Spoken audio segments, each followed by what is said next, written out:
Hey, what's going on? Welcome to another episode of Hanging Out with Nolan Hong. And joining us this week on the podcast is a friend of a friend. In fact, she's really good friends with, and some of you may know who I'm talking about because she was infamously in one of our early episodes with one of my best friends, Chad Miyamoto.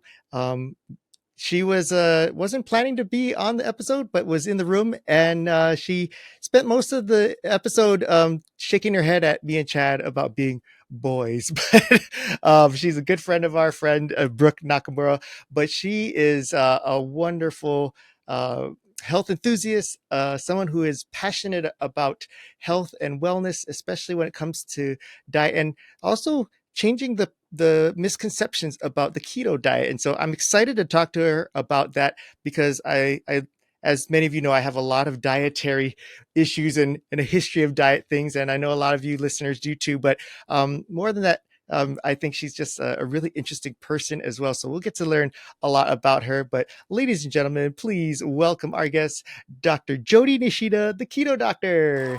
Hey, Dr. Jodi. Hi, Nolan. Thank you. Thanks for that. Okay.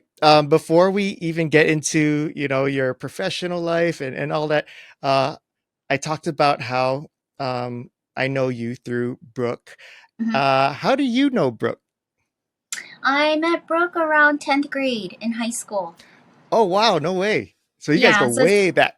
way back. And then after that, we all hung out with the same group of friends. So what school was that? Well, she was at Mid-Pac and I was at Iolani. Oh, so you guys didn't even go to school together. How did you No. guys connect then? Funny story. Yeah. So she actually came down to Iolani with another girl who actually came down to fight me over a guy. Wait, what? Yeah. Oh my gosh.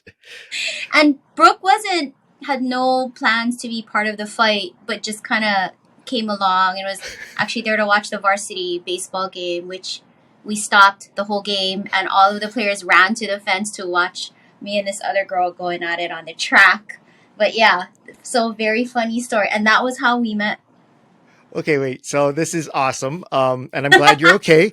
So the girl that wanted to fight you was a friend and classmate of Brooks at Midpack? Yes, And yes. so so how did this fight end up happening? Like, so it actually did go down, like you guys It got into. did. It did go down, and she kept pulling my hair, and I was trying to punch her, Oh and my then one of god. the football players came and he broke us up. And this is all over a boy? What?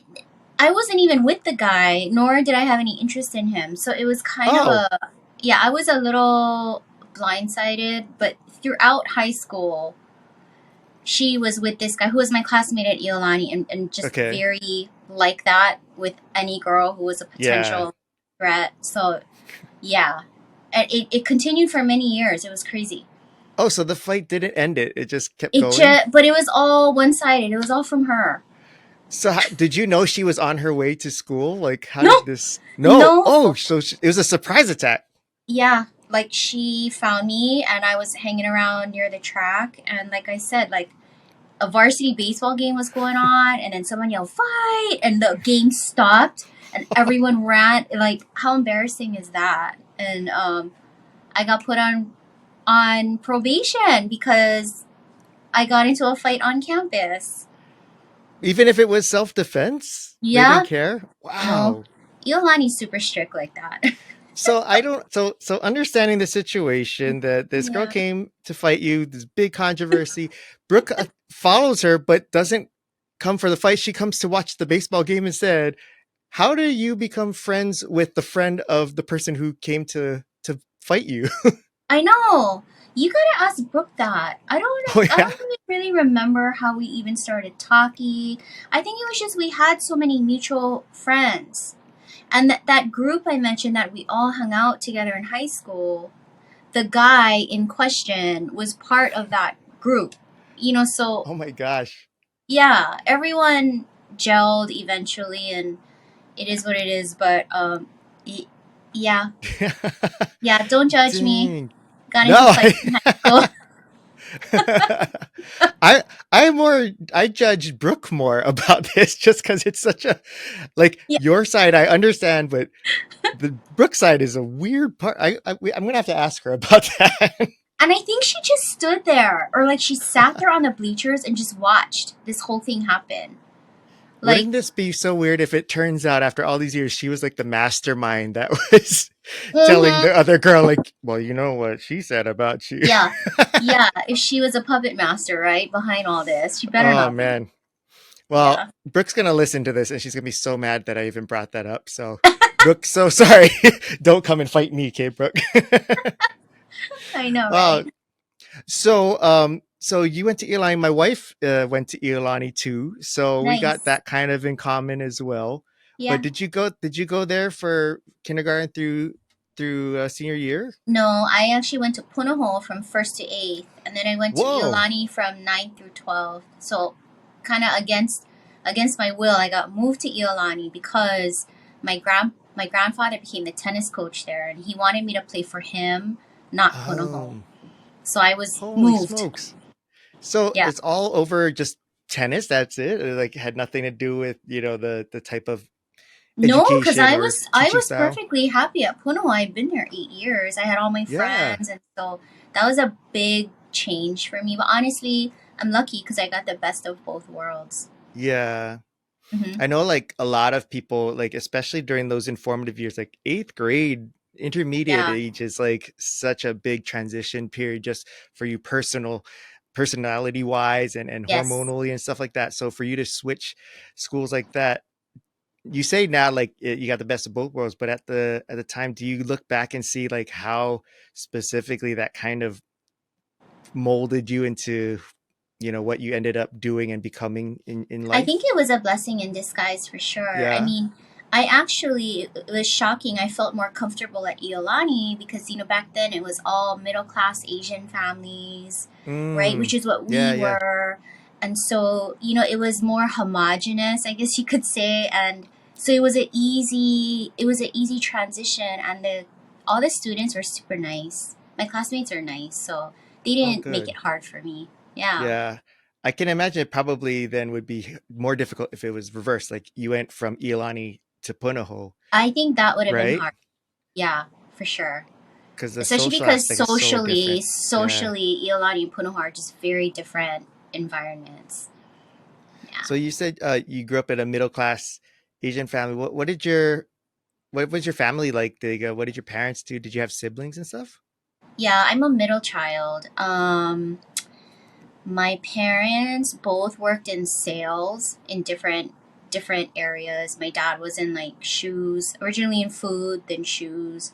My mom has dabbled in a bunch of different stuff too, but they're both very good at what they do and had a lot of help from my grandparents because we all went to private school. So, Oh, just a lot of family support. yeah. Like that's the mold, and that's what you're gonna do, right? And then you're gonna go to college and become an engineer or a doctor. So very like typical path, I would say. And did you fit that path too, or did how did your journey end up? Uh, okay, so I did it, but Okay. I'm a real wild child. Like, I drag raced in college. Oh You know, my. I did a lot of clubbing. I was a private school kid who hung out with a lot of public school kids because I actually felt more comfortable around them. So, yes, I did the mold, but I personality wise, I didn't fit it. And that it's interesting how that ties into what I do today because what I do today, I'm really what I'm doing is I'm bucking the system. Mm-hmm. And I've always in Yeah. little ways said been like, well, I don't care if we're all in medical school and we're supposed to be studying all day long. I want to drag race with my friends on the weekends. You know what I mean? Like I was never the norm. Yeah. Hmm. And and you said that you had a lot of public school friends, which went because I went to private school, and I remember like for those who had friends in public school, it's like, oh, you must be pretty awesome because like for someone to like I almost like looked up to those type of people. how did you get connected with more with your friends and stuff? Because especially in Punho and Ilan, it's like easy to get caught in this little bubble of we Oh, just stick in totally. that group of type of friends, right? Yeah, totally. Well, it's just my neighbors in the Oh, area. okay. They all went to public school, so we would all hang out and meet all their friends. And I think I've always been very social. So, it's just I like meeting a lot of different people. So when you said you drag race, tell me a little bit about what that entails, because I think you are the first person I have met that has done drag racing. So I need to know what entails all of this and this lifestyle, What because it did sounds what it pretty entail? wild. Yeah. Okay, it's like Fast and the Furious, but without all the Hollywood glam stuff in it. Like, so I went to college at USC, which is in, LA, Yeah. and hung out with all the Hawaii kids freshman year, but immediately made a bunch of friends that are from the LA area and then never looked back, and they were the ones that was all into drag racing. So it's basically like buying the shell of a car, like Uh-huh. back then, whether it was a Honda CRX or a Honda Civic or an Acura Integra, and basically building and transplanting in an entirely different motor. And the guys taught me how to like power shift and drag race, and we would go all that we drive all over and go to drag races. And it was, to me, it was so fun because it was challenging. It was so different from the Monday to Friday at school. So I Mm. think it was good balance for me, honestly. Is that something that you kind of notice about yourself? Like you need to have, like, you can't just be stuck into like a single lane highway. You have to be given opportunities to like expand your mind Yeah, and experiences. creativity. Yeah. Yeah, because I can't even work 5 days a week in my own clinic. It's tough. Uh, So I have to break that up throughout the week. Just too, because what I do is very heavy because mm, I help a lot of people with their food addictions and their medical problems, and they've given up on all their doctors, and so there's just a lot of heaviness to it. yeah. When when you did your drag racing, was it like in the Fast and Furious where it's in the streets, or were there like tracks that you went to? Both, both. So every Saturday night there used to be illegal street races in Compton. Oh my gosh. So Oh, you were racing in Compton? Dang. so I it was was not right there. expecting this to be part of our I conversation know, I know. today. Me neither. This Me is neither. fantastic. All my skeletons are coming out. Yeah. But like I said, we would drive to like Palmdale, up north, Northern California. We'd go to Vegas to all like the amateur drag race events, and all my friends had cars, and we go to all the car shows, and it was fun. It's like a whole scene, and this was back in the '90s now, which is a long time Yeah. ago, but it was fun. I mean, it's a whole culture. It was Yeah. like the drag racing, clubbing culture, and it was one culture. Did This you is have fun. your own car that you raced, or you raced like your friends' cars? So friends' cars at first, but then I eventually bought my own car and was in the process of having it built. Um, I was asked to be part of an all-girl racing crew, and to be part of this, you had to have like a 10-second car, which back then was very fast for a quarter mile. Um, so was going along that route. My car wasn't done yet, and then I got pregnant with my daughter, so I had to Wow. stop everything. Yeah. Wow. It's So I almost like never she, got to race my yeah. own car. What kind of car was it? The shell of it was a 1990 Civic hatchback. So it's completely shelled out, other than a roll cage, driver's seat, Oh steering wheel, man. shifter, um, and we had been building. It was an Integra B17 motor, so that's what we had been working on, and we were about to put it in. But luckily, my friend bought it from me. So Was it gonna be like, did you guys like in the movies I see they like customize the outside of paint jobs and all stuff? You guys just is more for the performance, not the look. For the performance, because we were all like in our early 20s, so it's not like we had a lot of money That's to. true. Yeah. Yeah, Yeah. Yeah. you're You got spending all your money college. Yeah. on the engine. Yeah, you can't even think about the exterior type of thing. And so, how old is your daughter now? 24. You have a 24-year-old daughter? You don't look old enough to have a daughter I'm that old. 50. I'm 50. What? Yeah.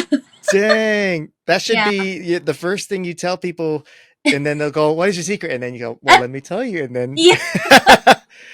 it's all about diet and proper nutrition. Seriously, it Oh is. my Seriously. gosh. So Yeah. does your daughter know that this history of yours and that she is the reason why you never got to live out your dream of racing your Ooh, own car? I don't know if she remembers that part, but they know I used to drag race and stuff. They knew I was they knew I was pretty wild back then, you know. So you have more than one child? My son is 19. Nice. Okay, so do your children, how are they? Are they kind of take after you and at this age they're wild too and you have to be like, My well, when I was your age I was like that, so I understand. Like, Yeah, how does it my work with daughter you is guys? similar in that they like to go clubbing and Uh she's works in the day, clubbing on the weekend, and which is exactly what I did at her age. yeah. Yeah, so definitely. So how is it being on the other side as a parent looking at it? Do you go like, oh, I get it, go do it? Or are you like, oh man, I went through that. Be better, like make better decisions. Like, are you that type of parent or are you the type of parent who's like, yeah, go, like that was fun. That's part of growing up. Yeah. No, I mean, I think once in a while I've been like, oh, I feel like she clubs a little too much. But then when I think back, I was like, at this age, I was the exact same way. She goes to work, she never calls in sick, so I don't say anything. I, Yeah. I actually tell her, get this out of your system now.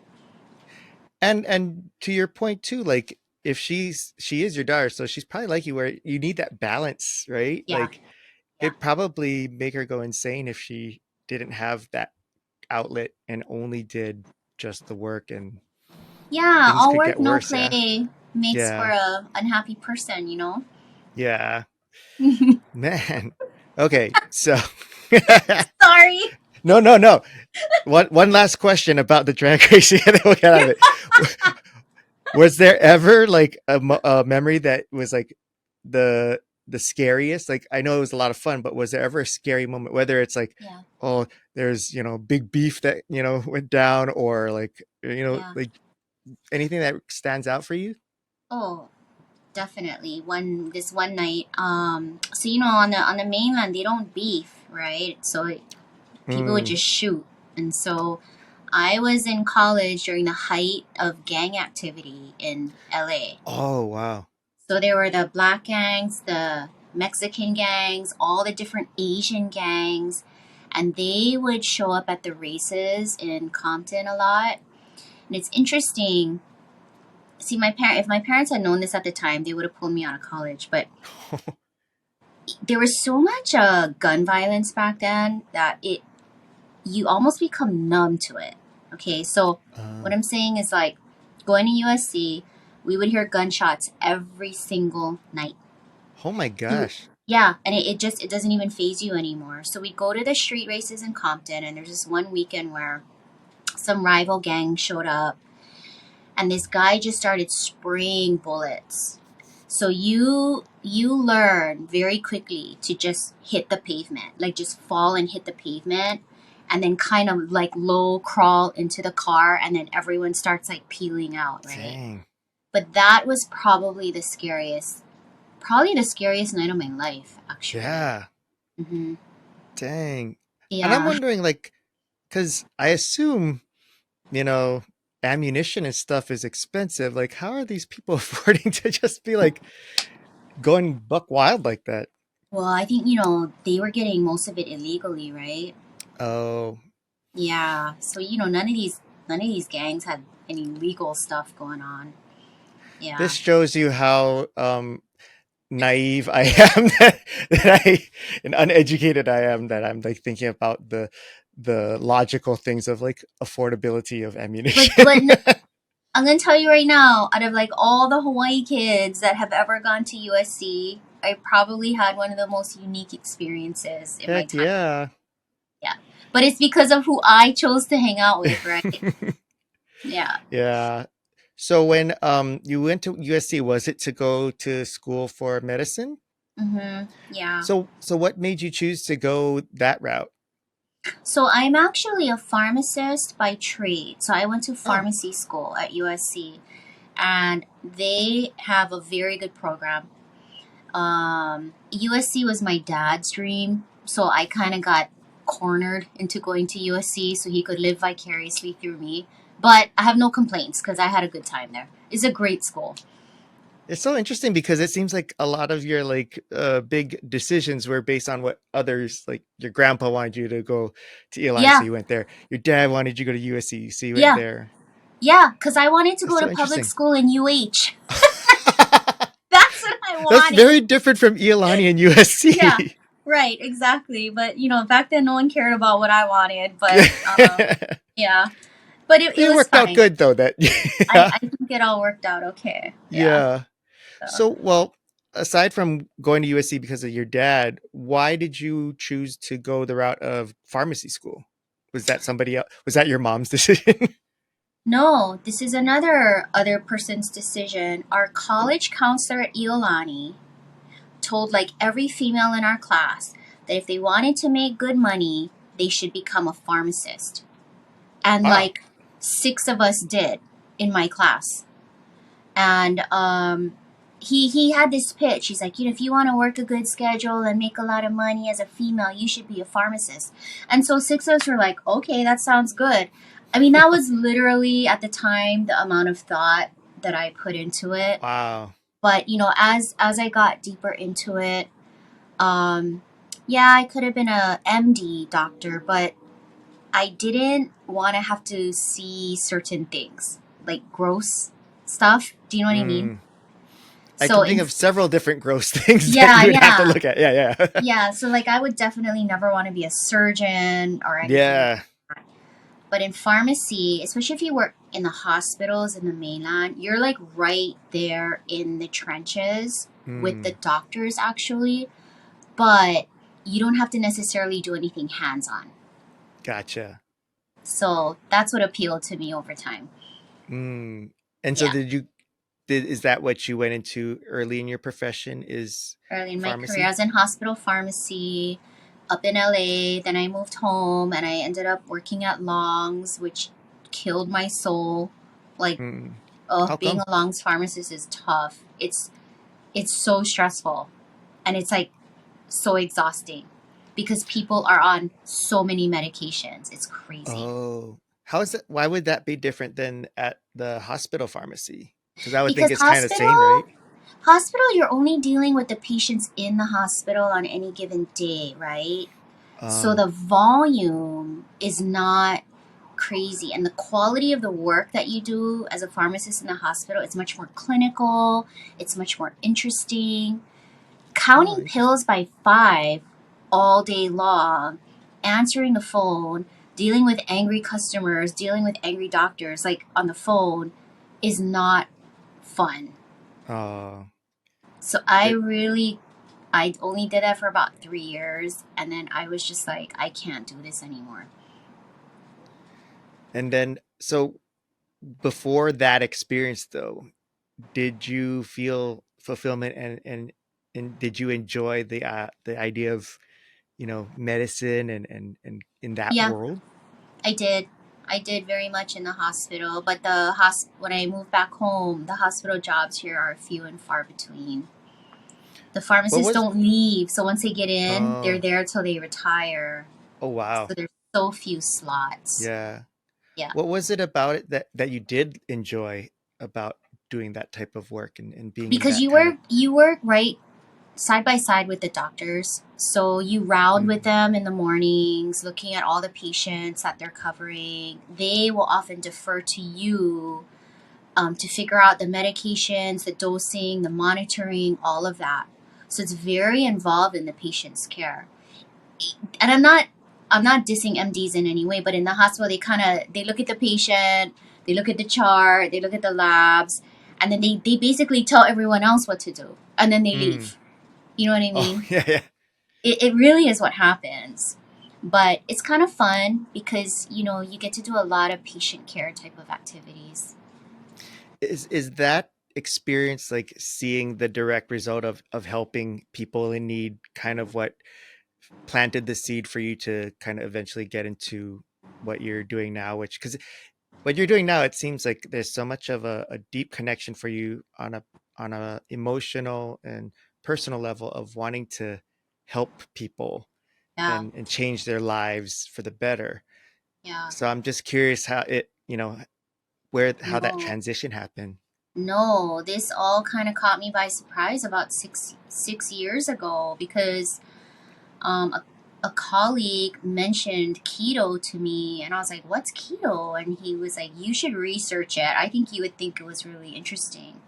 So I did, and then I was like, "My God, this makes complete sense," So I started doing it, and I have an autoimmune condition. So I had been on injections.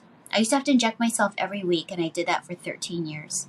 Wow, By trying out keto, my autoimmune condition went into remission and I was able to stop my injections. that's crazy. Yeah, and then Just from the food. I started talking about it on Facebook. So I'd do these videos on Facebook, and all these people would like comment and message me, and just through all those interactions is how I realized, I think it would be really helpful if there was actually a medical keto clinic in Hawaii. And then that was what got the ball rolling for me. So this is partly why I was so excited to have you on here and talk to you about, um because I have an autoimmune condition, but I can't take any medication for it because I have other conditions as well. And Mm-hmm. I've noticed that I've worked for a long time in changing and adjusting my diet, under trying to understand what foods, work against me and such. And I I started to see a direct correlation of, if I found foods that weren't didn't go well with me, that's Yep. when the flare-ups of my Yep. autoimmunes would happen. And I at the time I didn't think that I was like, that's so weird. I think of a disease as like that's just something within your body medically. I didn't know that the tie of foods could make such Yeah. a big difference.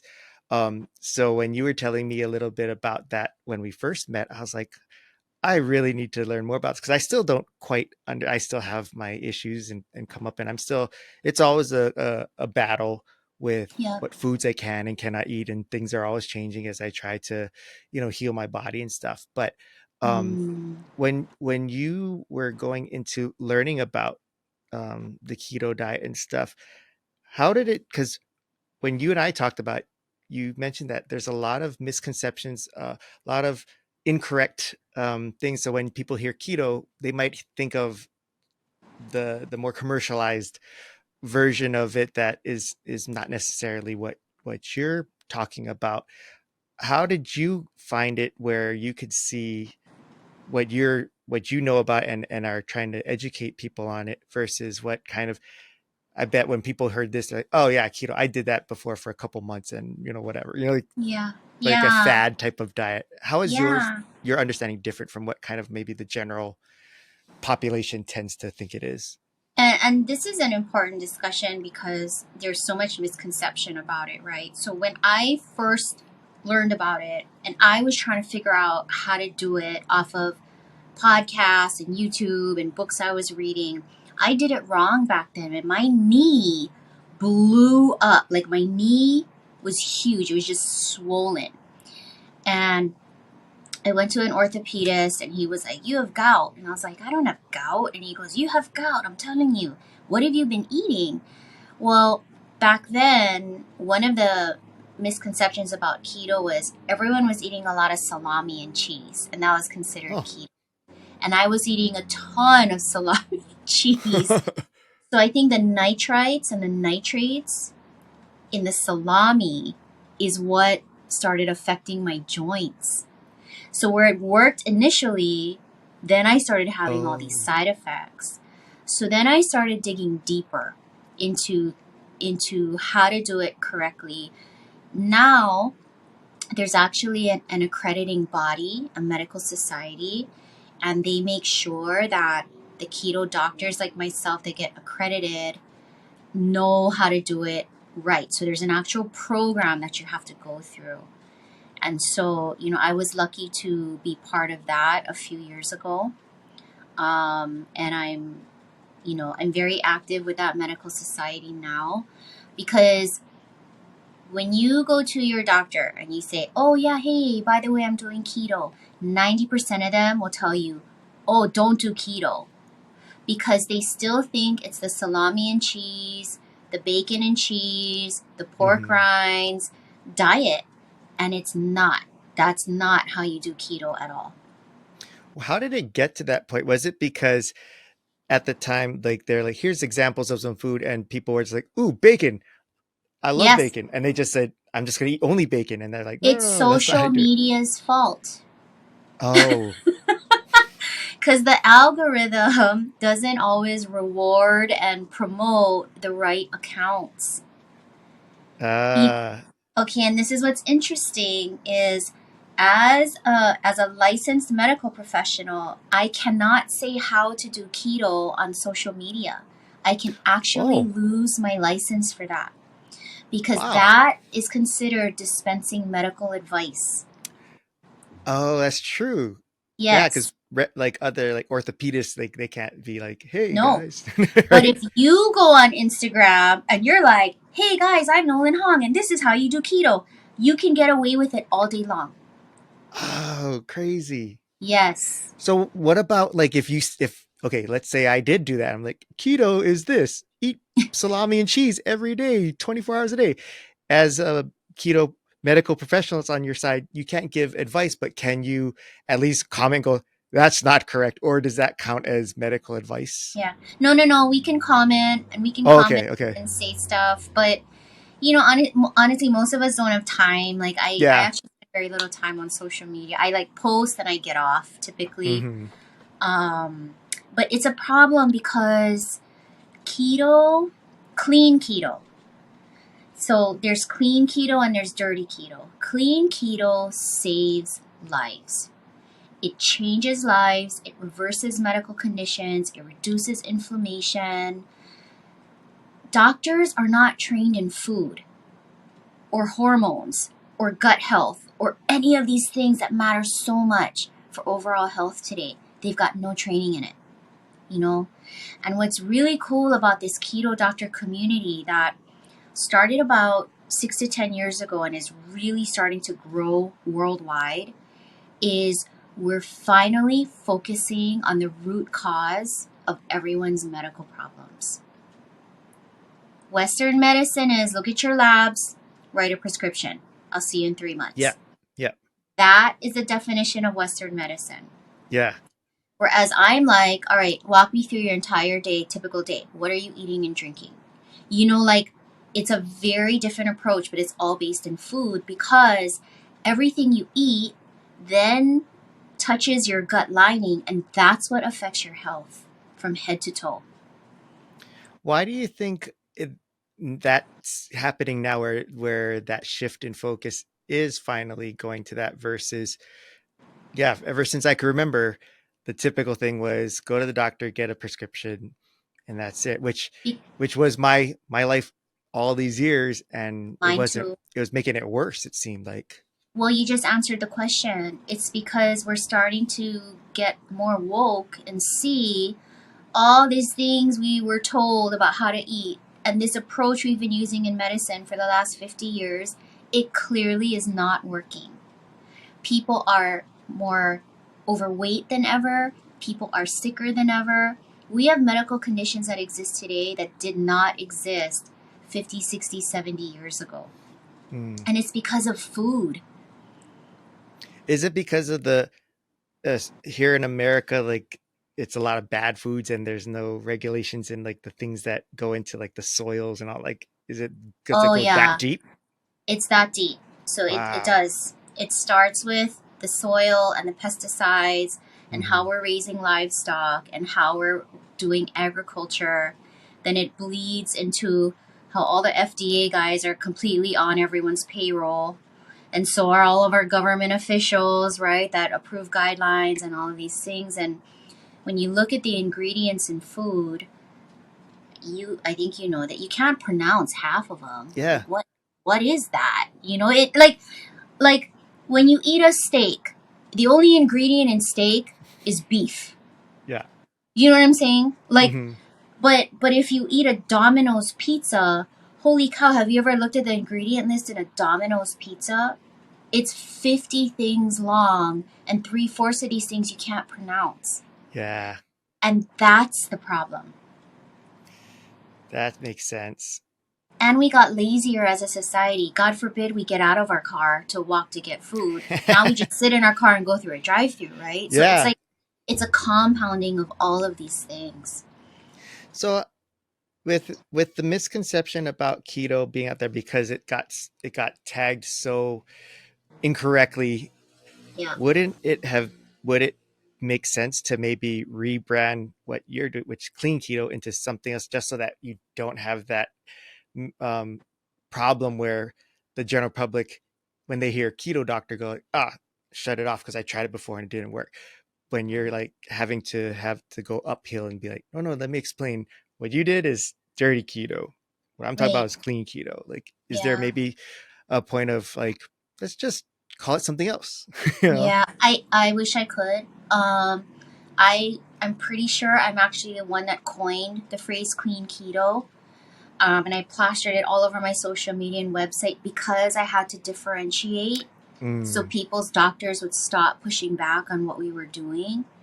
And it's fascinating because no matter how much proof I provide, no matter how much diabetes we reverse, fatty liver we reverse, autoimmune conditions we put into remission, preventing recurrences of cancer, you name it, they still give us a hard time. You know, the why is that? insurance companies love Oh, us. We're saving them oh really? so much money. But the doctors, one, I got yelled at by one Filipino doctor. I reversed her patient's fatty liver disease and she called me. This was years ago, and she yelled at me on the phone and she said, I don't ever want you to talk to my patient ever again. And I said, wait, why? We just reversed her fatty liver. And she goes, exactly. Now she doesn't need me. Oh my gosh, that is so That was a selfish. very eye opening moment for me because I realized that there are some doctors out there that want to keep you sick so you keep coming back to see them. That's And what I try scary. to tell my colleagues is no, you're looking at this wrong. If you actually truly help your patient, your business will explode because word's going to get out what a great job you did with them. They're going to tell all their friends and family. Yeah. And that's what happens with us is all of our patients tell their friends and family. And so over half of our new patients are word of mouth referrals. So when it comes to understanding, like seeing all of the proof of, like as you mentioned, all of the things that are being reversed, what are some of the reasons, aside from this kind, that like maybe from the dirty keto aspect, like the problems that the public and doctors have seen which make them so resistant? Like, what are some of the problems that came about from doing keto wrong that Yeah. you're having to kind of reverse here, Yeah. with the work you're doing? Great question. So there's this guy on Instagram. I won't say his handle, and he posts a lot about spam and craft singles, and he calls that keto. So that's cancer and cancer food. And so, because craft singles is actually not cheese, people don't realize that it's cheese flavored oil Oh. formulated into a square. So what happens is, okay, when you overeat fat and you eat the wrong types of fat, so there's craft singles and there's an avocado, for Mm-hmm. example.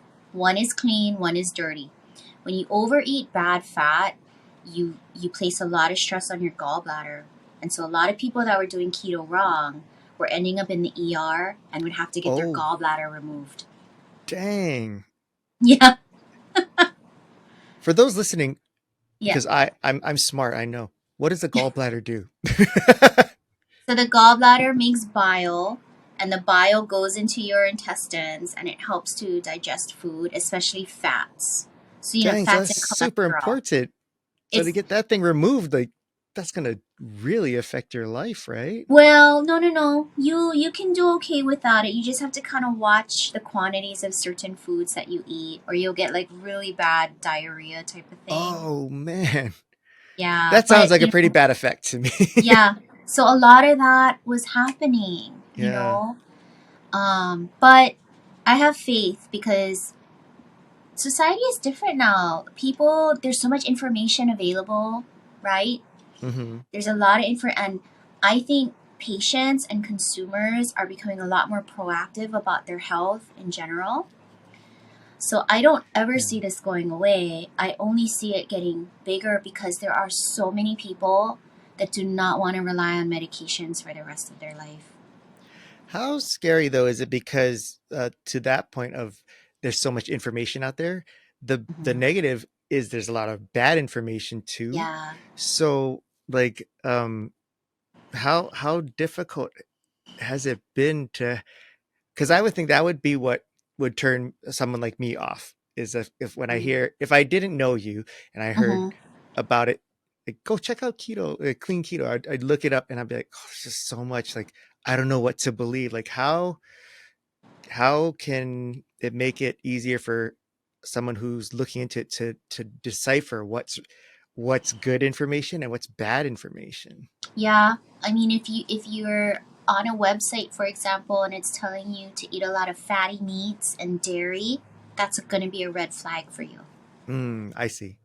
You know, it should Yeah. be promoting leaner meats, a variety of proteins, more healthy fats like avocado and extra virgin olive oil, as opposed to like salami, bacon, sausage.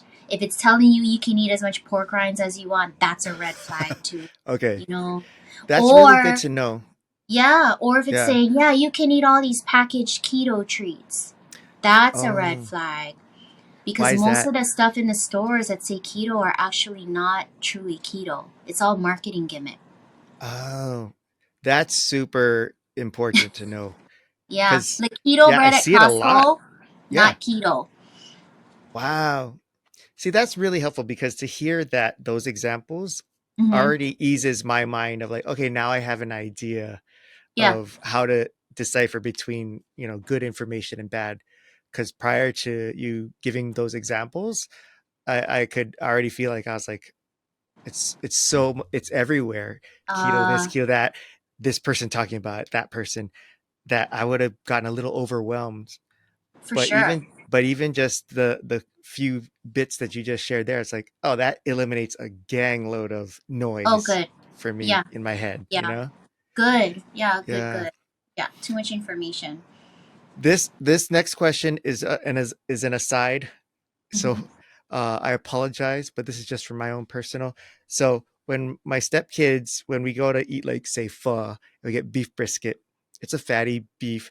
There's like the little fatty parts, and they always will like dump that. And I'm like, that's where all the flavor is. And I get True. is that an example of bad fats that they are correct for avoiding, or can I say no, no, no? Dr. Joey said that that's good fat. Okay, so the right answer to that question is it depends what the cow ate. Oh, okay. Okay, so if it was a grain fed cow, then the answer is no, it's not good. If it was a grass fed cow, then you can. Okay. Knowing So, these Vietnamese restaurants, they probably went with the grain fed one because I'm it's thinking they cheaper. went grain Yeah. fed, so just don't overdo it. But Okay. honestly, the biggest evil in the bowl of pho is Mm-hmm. the noodles. Oh, because it's rice It turns noodles. into sugar. Carbs turn into sugar. That's very depressing. Okay. Well, what about the bean thread kind of noodles? Like I started finding that that's still same thing. Oh Still man. sugar. But there are noodle substitutes. Like here's a tip.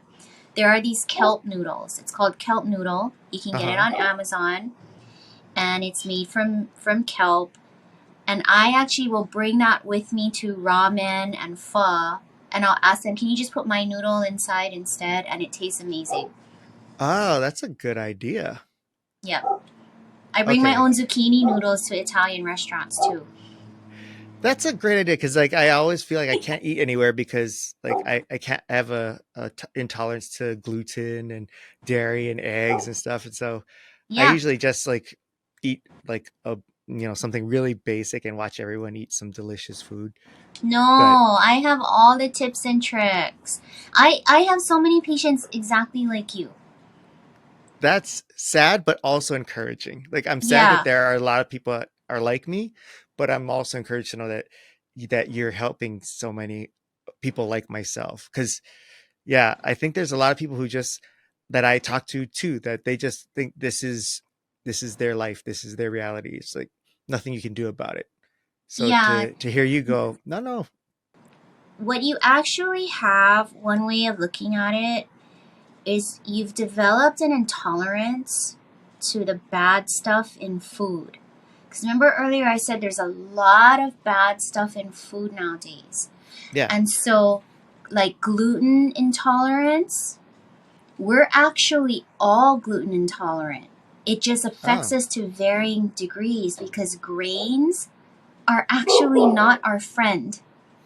oh no, Yes, it was 100 years ago. What we're eating today is not what we ate 100 years ago. Everything has changed and everything has been genetically modified. So when I was little, no one had a peanut allergy. yeah, What was that? right. Now, tons of kids have it.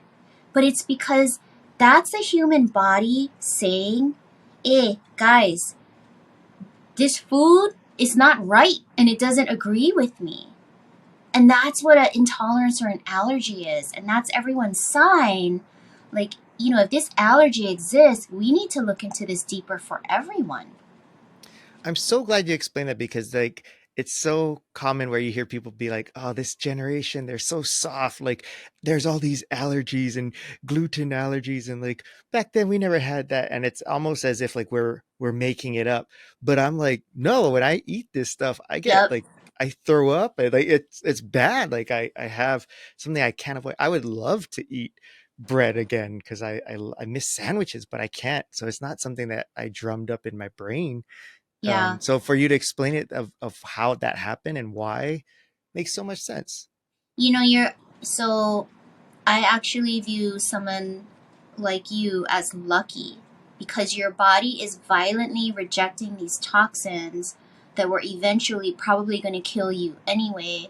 Whereas everyone Mm, else walking around out there that's gotten so numb to it, they keep eating this stuff. They're the ones that are going to become very metabolically unhealthy and eventually die from a cancer or a heart attack or stroke. wow. So your body, the way it speaks to you, you need to shift your thinking. It's actually protecting you. That is awesome because so many times, like especially when I'm out with my friends, they always like, I feel so bad for you. Like, cause and then I was saying things like, I have a defective body and things like that. And Mm-mm. recently my wife was like, you gotta stop doing that because your body hears you and it's gonna believe that it's defective. Like you should appreciate your body and let it know that Yeah, you're glad that it's helping you. And your so body's just actually recently I doing started the changing right my way of thing. thinking. Yeah, so for you to say Yeah. that, I'm like, oh, I think the universe has brought you to me to remind me of this lesson because it's hard, man. Like I Yeah. drive by McDonald's and I see the McRib is back, and I'm like, oh, I love the McRib, but No, I'm do like, I'll not never be able patronize to eat it again. McDonald's. No, don't patronize McDonald's. They are like, Yeah, them and Coca-Cola and the soda industry are two of the biggest evils in the food industry. So good. Don't patronize a business that's destroying people's lives like that. So when it comes to like, okay, let's use me as an example that Okay. I'm like a person that comes to you and is like, hey, I've got all these issues like autoimmune disease and food intolerances and things like that, depression, anxiety. I just listed just a couple things that I have. And let's say I came to you, what would the next steps be as far as um, if I were seeking your help? Like, what would you Yeah. typically do to help a potential patient like Yeah. myself? So all of my education revolves around how to eat right. So Okay. it's a multi-step program that we have, and the first thing I need to do is take a very, pretty thorough what I call a food history.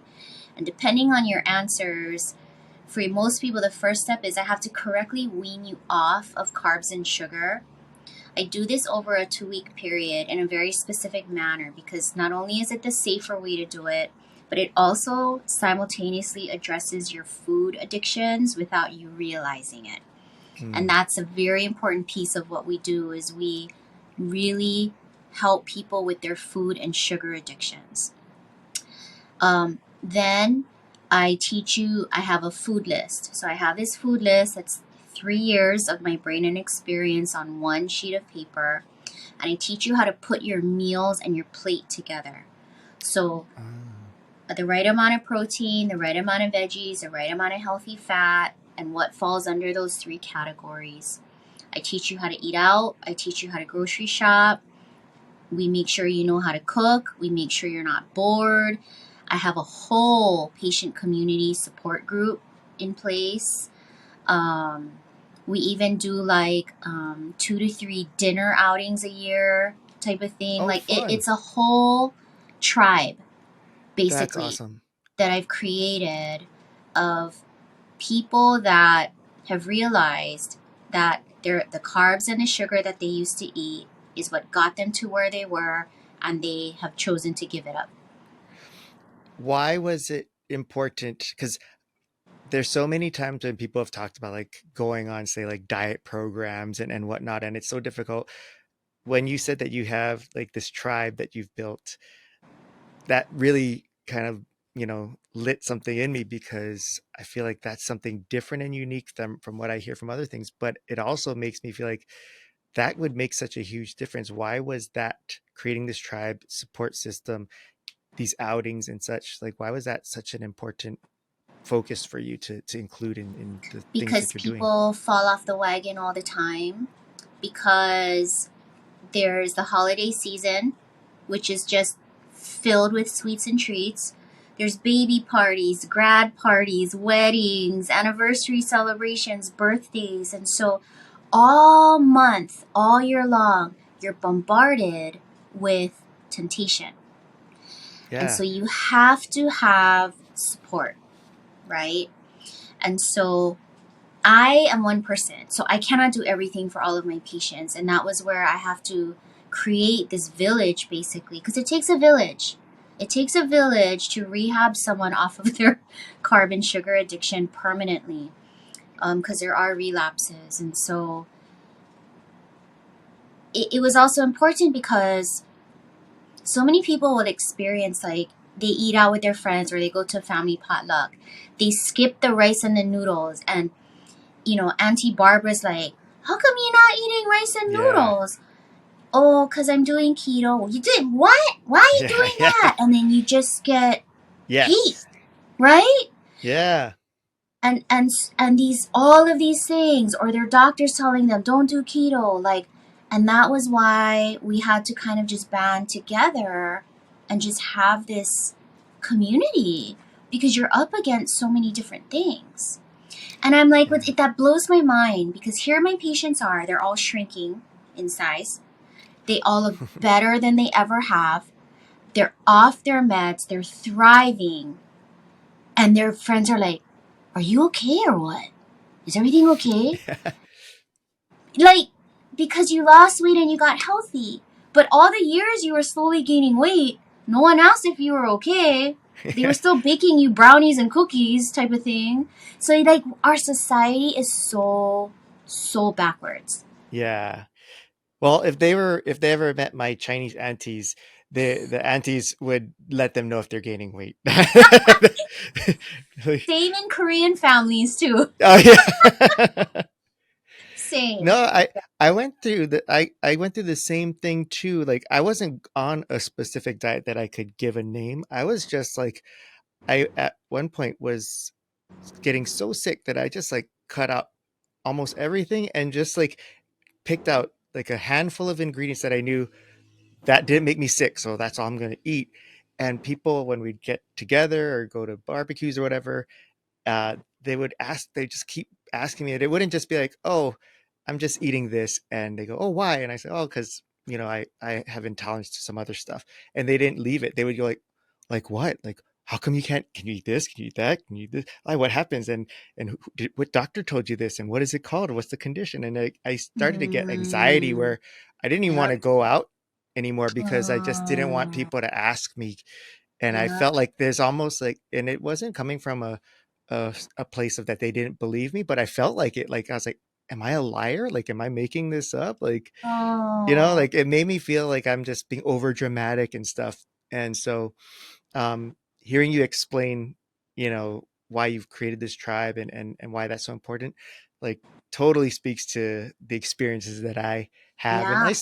I still have, but my, so many people are so used to it with me now. Like I don't really get that, Okay. much flack from But it, but you but still had to go through it for how long? yeah, it was brutal. Yeah, Yeah. I went through it too. I've lost family members over keto. really. Oh, that's unfortunate. It's stupid because it's It's like like not just like because I yeah. started talking about keto on social media and I wasn't telling any of them to do keto. I was just doing keto, right? They took it totally the wrong way and like just all this rift started. Uh, And it's interesting because people will staunchly defend their food addiction. I see. Yeah. Well, I mean, that's just like, if you look at it from like a drug addict's perspective, right? Yep, Like if you're addicted, exactly. you may know it's bad, but people start saying don't do it, you're going to get upset if you're Yep, deep into your addiction, right?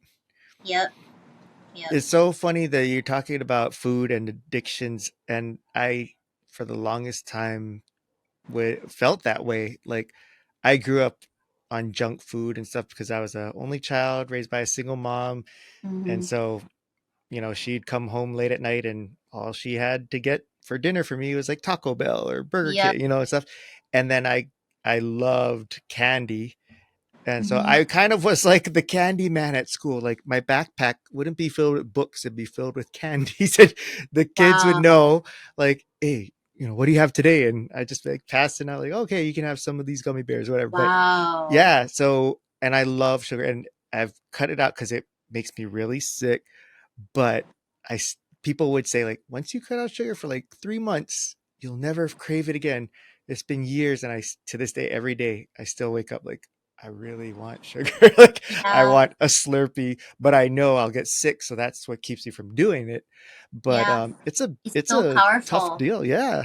It's well, I don't know if you knew this, but sugar lights up the same receptors in your brain that cocaine and heroin do, but What? stronger. No, I didn't know that. So it's more addicting than cocaine and heroin are. And the food companies know this. So the food companies design food to be addicting without you realizing it because that's how they make money. That's so scary. It's super scary. Yeah. It's really like if you don't look into this a little bit just as a regular person, you're going to fall prey to it because that's the plan. Their Yeah. plan is to get you addicted to their Doritos and their Snickers bars and their ice cream. That's what they want to happen. Do you think it's also hard now to, even more so because when we're talking about, the ills of social media, but social media also is so strong with like these foodies, and people just Oh, love like the yeah. content of creating, like going out to eat and all these different things. Has that also kind of made it even harder as far as this battle of trying to share how important food is in Of healing course, it's the very body? triggering for Yeah. people. So Yeah. I actually make my patients unfollow all of those accounts. Mm, I've had to make patients cancel their cable because all the commercials they were seeing, pizza, Doritos, the typical stuff, was yeah. too triggering for them. So think about it in the course of an average day, how much you're bombarded with audio and visual triggers to eat bad food. Yeah. Like if you have any of the McDonald's apps or anything's on your phone and the notifications are on, they're going to send you like, hey, if you come in by 4 p.m. today, you get a free cone with Yeah. your purchase, right? They're not stupid. They're Well, that's why not. they're very rich, right? Yes. You're like, wow, McDonald's is so generous. No, Yeah. no, no. No, no, no. Thanks, No. McDonald's. Thanks for thinking of Yeah, me. yeah. That wasn't their intention. So one of the things, like, so with in my experience of trying to go through this journey of better understanding my health and diet and such, and I've done a whole bunch of different things, but one of the things that I felt was really difficult, and um, I can imagine for others who might have difficulty, no, they might say like, I recognize that if I ate healthier and was smarter about it and learned, I would be much better. I could save, years off of my life. And the number one thing that I go to is just how difficult it is, time wise and money wise. Like that's the first one that come up, is like when it comes to like doing better for your health, it's always like, I don't have time and it's so much more expensive. Like you look at cooking your own food, you got to buy the ingredients, time, the cost versus I got this McDonald's app that's going to give me a free Yeah, cheeseburger today. Like, yeah, so I have a feeling based on what I've already talked to you about, you've figured out how to make that work for people like myself and that have those aversions. Like what in your program and what you teach help people who have this like worry that that's what's going to be like I'll learn about it, I'll believe in it, but I just won't be able to have the time or the money to actually do this yeah. for life. Yeah. I have patients that are on SNAP and EBT that come to see us. So in terms of like budget and money, like I'll tell people off the bat, you need to put that out of your head. When you Mm. actually eat right, you eat less. So you're Oh, not spending more money on food. Okay, so that's wow. number one. Yeah. Um, I do try to assess a person's ability or inability to cook or their comfort level in the kitchen. But I did start late last year. I did start a meal prep business on the side because I have about 50 patients who just don't have time to cook, can't Yeah. cook. Maybe they're full time caregivers of their parents who have Alzheimer's Mm. disease. There's all these different situations. And so they will rely on that for so many days a week. But we are also going to start doing, like, if we can find the right venue, we're going to start doing like cooking classes, meal kits with a attached cooking video, that type of thing. Mm. Um, but really, Nolan, at the end of the day, when I teach you about food, like the truth about food, and which foods are the most nutrient dense and what your body needs to survive and thrive, it really changes your relationship with food, and it can really evolve your attitude towards like grocery shopping, cooking, meal prepping once in a while. And so a lot of patients will change their tune during your time with us because they'll see, because I teach you guys when you're my patient, every time you eat out, you're getting this oil, this sweetener, this, that, and all of this is causing inflammation in your body. Yeah. So I'm not saying don't eat out. I probably eat out 3 times a week, but Hmm. it's like minimizing the frequency of that, reducing the amount of the bad foods that you consume, and that's part of the overall key. That's encouraging because I'm sure that a lot of people prior to hearing that would assume like, I can't give up going out to eat. Like this is Oh no, I unsustainable eat for me. out all the But time. yeah, Yeah, yeah. that's really encouraging. So Mm-hmm. it's not like you're telling people, I'm going to turn your life upside down and you're never going No, to enjoy food again. It's like no, no, opposite, no. where you're Yeah, actually going to make it where food is making your body happy and yeah. you're training the brain to understand it in Yeah, the because right way. Yeah. I'm a working mom. I work 40 to 50 hours in any given week, so I had to figure out how to do this in the limited amount of time I have, right? Yeah. So I think that helps me be very empathetic to their situations and then help them figure it out too. Yeah. No, that makes a big difference because knowing Yep. that you're in the struggle with us too, Yeah, especially here in Hawaii, like I it's know. almost impossible to find someone that isn't working and raising kids and Right. caregiving all at the same time, right? Yes. Yeah. And it's fun because every year I try to learn something new. So this year we're raising our own chickens. Oh wow. Um, and I live Hey, in Kaimukini. we have a In like bunch going up and down the street. You want me to no, drop them off here? no, not feral, not feral. No, no, no.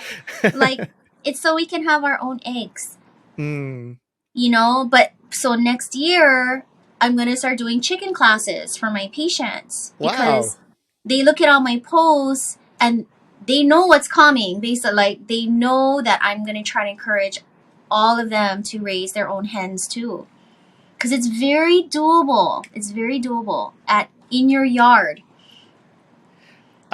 What I'm not going to do that for myself because I'm terrified of feathered animals. But what I love about you is like that I haven't seen in anybody really is I've seen people who you know educate others about like, hey, this is how you can do better and whatnot, but they just kind of leave others to just like figure it out themselves after that. Like I told you, go do it. But it almost seems like you just are continuing to help people grow and you're walking along them on their journey and knowing that Yeah. it's not like a fad of like you're gonna diet for 3 months and then see you later. This is like No. you're teaching them how to like live a lifestyle for the rest of Totally. their family too. Totally. And it's an Yeah. ongoing journey because really the key to health is if you can get back to basics, the basics of food and eating, that is actually the key to health. And for me, eventually living off the land more, my retirement plan is I hope to have a farm and a very small ranch. But this is all part of that. So like this year I'm doing chickens, next year I'm doing bees. So every every and I know like a lot of the local farmers and ranchers in the ag space locally, and just at a government level we have a lot of problems because as Mm, a state we rely too much on imports for food, yeah. and that's a whole other topic of conversation. But I see where things are headed and I'm kind of like, not me, not me. That's not going to happen Yeah. to me. So that's why I'm trying to learn all this now. Well, I am so grateful that you're doing this work and such, and that you're providing life life changing and life saving Yeah. knowledge. Um, and before I let you go and such, I wanted to find out like, so you went from drag racing to pharmacy. Fighting, What? fighting, fighting to Oh yeah, get yeah, well into. yeah, fighting to drag racing. But what? So, but just in spending this last, several minutes with you, like you are so passionate and so committed to this. What is it that makes you want to do this? Because it's a lot. Like it would be so easy for you to just say, "I can do this for myself and make my life great." Like just take care of yourself and know all this stuff. But Mm, it seems like the when you talk about helping your patients, like getting off of their liver medications and stuff like yeah, that, like yeah. you get like you light up. So what is it Oh. that like how did this happen for you and Hmm. what made this kind of spark light up in you to want to commit your life to doing this work? Well, because I know it works. And to me, I think the currency, the true currency, yes, we all need to make money to pay our bills, but the true currency is love, honestly, not to sound sappy, but love comes in many forms.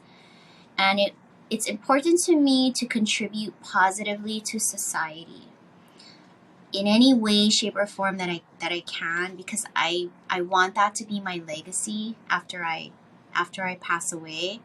I try to set a really good example for my kids in that regard. Um, but no, Nolan, no one else is doing it here in healthcare. No one Yeah. else is doing it. Everyone else is just being robots. and following the system and the mold, but that's not helping anybody. Hmm. So that is the fuel that really keeps me going at the end of the day. Well, that's very honorable, and I'm so glad that you exist in this world and that you have Oh, taken thank you. on this mission. I love it. I'm so glad that Brookie decided to not fight you and instead become your friend. That led to connecting us. But how I I know know. that, like, I know for myself, I'm gonna be connecting with you more because I really want to. I want your help. I think this is exactly what I need, and I'm sure Yeah, there are others listening that feel the same way. So, how can people connect with you, learn more about your services, yeah. and get the help that you're providing out there? Well, the best source is my website. So it's theketoprescription.com. And from there you can find my Facebook handle, my Instagram handle.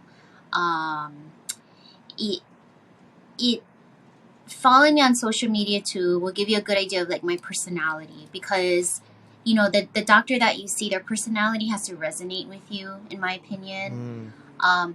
I'm very local. I can be very titta when needed, but I can also be like super professional and buttoned up when needed. But for me, I really try to get to know my patients. We have to trust each other and be comfortable with each other so I can help you work through your food addictions and stuff. But yeah, I think the website's the best place to, and through my website, you can also message me. So, So I've seen the professional side here. What is an example of how you would bring that Tita side out that you just spoke about? What would it make that happen? Is there a pet peeve that guarantee if this happens, the Tita is going to come out? like at work or in general? Let's just say in general. Let's like Ah, preserve your work. You might get in trouble with the work do stuff. So you let's say follow? Do you follow Island Magic Mike on Instagram? yes. Well, no, He's I the don't. he's Well, maybe I do, but I see his stuff a lot. he's a guy, Samantha, right? Okay, He yes, yes, yes, yeah. Okay.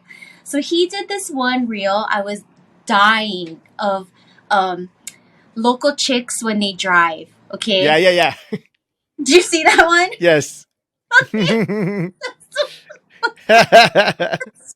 So like if someone's tailing me, I'm Yeah. like, I am like in my rear view mirror, like there. I mean, I'll slam on my brakes. There have been times where I've literally like stopped my car in the middle of the road and gotten out of my car to be No like, way. what? Like, why are you? Yeah.